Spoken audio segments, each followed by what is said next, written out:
Halo teman-teman semuanya, balik lagi dengan Laura nih. Kali ini kita akan bahas tentang peristiwa sekitar proklamasi. Nah, pokok pembahasan kita ada 4 nih. Yang pertama, tentang kekalahan Jepang di Eropa. Yang kedua, peristiwa Regensdengklok. Yang ketiga, perumusan teks proklamasi. Nah, yang keempat, kita bakalan bahas tokoh-tokoh yang terlibat dalam peristiwa proklamasi. Nah, untuk pembahasan pertama, ternyata si Jepang itu berantem loh dengan sekutu.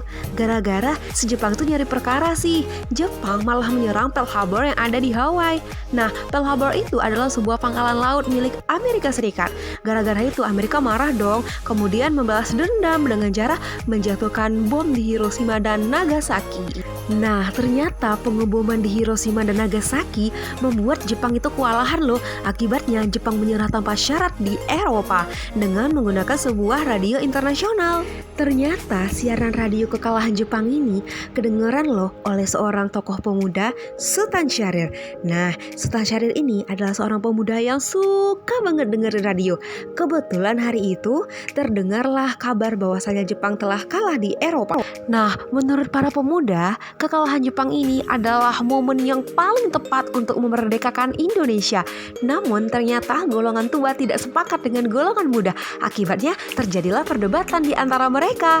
Nah, karena perdebatan ini, akibatnya golongan muda merencanakan untuk menculik Soekarno dan Hatta dan membawa mereka ke Rengasdengklok. Inilah yang dimaksud peristiwa Rengasdengklok, yaitu penculikan Soekarno dan Hatta oleh para golongan muda. Tujuannya untuk menjauhkan Soekarno dan Hatta dari pengaruh Jepang. Penculikan ini terjadi hari Kamis loh, tepat di bulan Ramadan. Soekarno dan Hatta dibawa ke Rengasdengklok menuju rumah Jaki Song, seorang keturunan Cina. Beberapa saat kemudian, Soekarno dan Hatta dijemput oleh Ahmad Subarjo kembali ke Jakarta. Sampai Jakarta, mereka menuju rumah Laksamana Tadashi Maeda. Disinilah teks proklamasi dirumuskan. Perumus teks proklamasi ada 3 orang nih, ada Soekarno, Hatta, dan Ahmad Subarjo. Nah, dalam perumusannya, teks proklamasi ada 2 kalimat loh. Kalimat yang pertama adalah ide pokok orang ketiga, yaitu Ahmad Subarjo. Kalimat kedua adalah ide pokok orang pertama, yaitu Soekarno. Terus orang kedua ngapain dong? Hehehe. Ya, orang kedua adalah sebagai editor. Setelah dirumuskan, teks proklamasi diketik oleh Sayuti Malik loh. Nah, saat pengetikan, ternyata ada seorang tokoh yang bernama Burhanuddin Muhammadiyah yang menjadi saksi pengetikan teks proklamasi dan juga sebagai penyelamat teks proklamasi yang sudah dibuang di tong sampah loh. Nah, menarik bukan? Selanjutnya, kita bakal bahas siapa saja sih yang terlibat dalam peristiwa proklamasi. Nah, secara singkat, Soekarno, Hatta, dan Ahmad Subarjo adalah tokoh perumus teks proklamasi. Selanjutnya, ada Tadashi Maeda yang bersedia menjadikan rumahnya sebagai tempat perumusan teks proklamasi. Padahal orang Jepang loh. Terus ada Sayuti Malik. Sayuti Malik siapa sih yang gak tahu?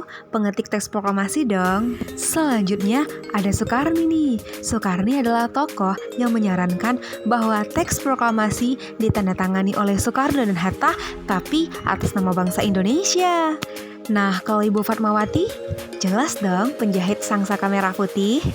Selanjutnya ada Latif nih. Latif diberi amanat untuk menjaga keamanan. Selain itu, dia juga penggerek bendera loh. Latif ditemani oleh Suhud dan Trimurti menjadi penggerek bendera ketika proklamasi kemerdekaan Indonesia. Nah, selanjutnya ada BM Diah loh. BM Diah adalah seorang tokoh yang menyelamatkan teks proklamasi yang dibuang oleh Sayuti Malik ke tong sampah. Selain itu, BM Diah juga seorang tokoh yang menyebarkan informasi kemerdekaan Indonesia ke seluruh penjuru dunia loh.